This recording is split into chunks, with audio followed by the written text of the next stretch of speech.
Hey guys, Ken Salvail here today, having a look at seeding of lawns. And sometimes seeding a lawn can be one way of doing it. It's a little less expensive, a little more labor intensive maybe, requires some management and keeping an eye on it.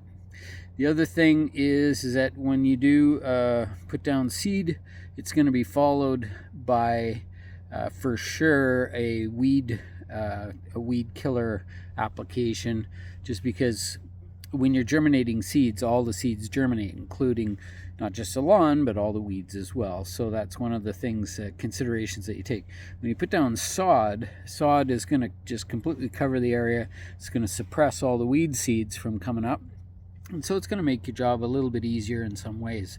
So yeah, sometimes you have to consider these things, but sod is getting expensive, so it's one of these considerations for sure.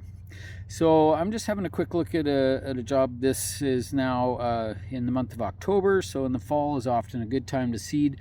It's a little slower to get the seed to germinate, so it's something that you have to consider for sure.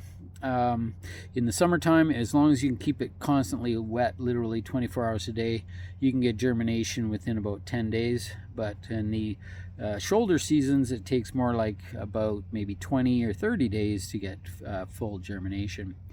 So we'll just have a quick look here. And you can just barely see the grass coming up here. I'm just going to zoom in a little bit. Hopefully we can see it. But you can see just a little bit sort of in this area. There's a very light green sort of color.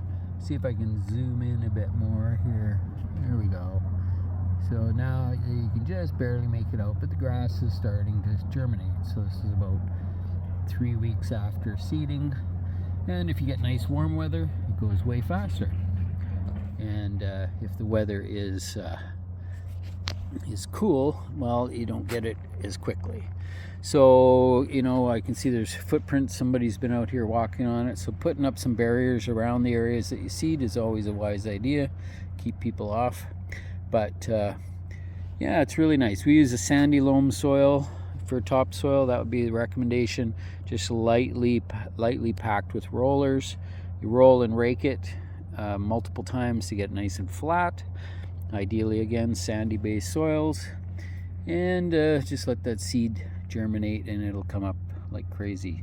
So just a consideration, we'll often utilize the irrigation system to water through the daytime. At night it doesn't matter because there's not as much evaporation at night, and the soil will stay moist through the night periods. So my timing for the for irrigating is generally like a 10 a.m., a 2 p.m., and a 4 or 5 p.m., and at least 3 times a day. And if it's really hot out, I'll go once every second hour. I don't have to water for very long. I'm just moistening the very surface. Scratching the seed in about maybe a quarter of an inch deep is usually a good idea, and that just helps to get gets the seed sort of in the surface. And remember that you can use burlap for patching lawns, and you could even do this entire lawn. You could do the entire lawn area here with burlap. It's just that it's so cool at this time of year, we don't really need to burlap to keep it moist. So we're just running it now at this time of year once at 2 p.m. every day, and that's enough to keep it moist so that it'll get the seed germinating. So there you go. That's my little tip here on seeding lawns. There's obviously a lot more that you can think about and you can see, but and you can learn. There's always tons to learn. Variety of grass seed is the other thing I talk about, is that if you get a good varieties that germinate quickly, obviously it just germinates faster. So we tend to go a little higher on the ryegrass and the fescues because they're fast to germinate. Generally less than 10 days when it's hot out or warm, and about 20 days when it's cool. The Kentucky bluegrass is much slower to germinate, more like 30 days or even 40 days at this time of year. So anyway, that's it for today. Thanks very much for tuning in to Grower Coach. Hope you have a good fall. Don't forget to subscribe.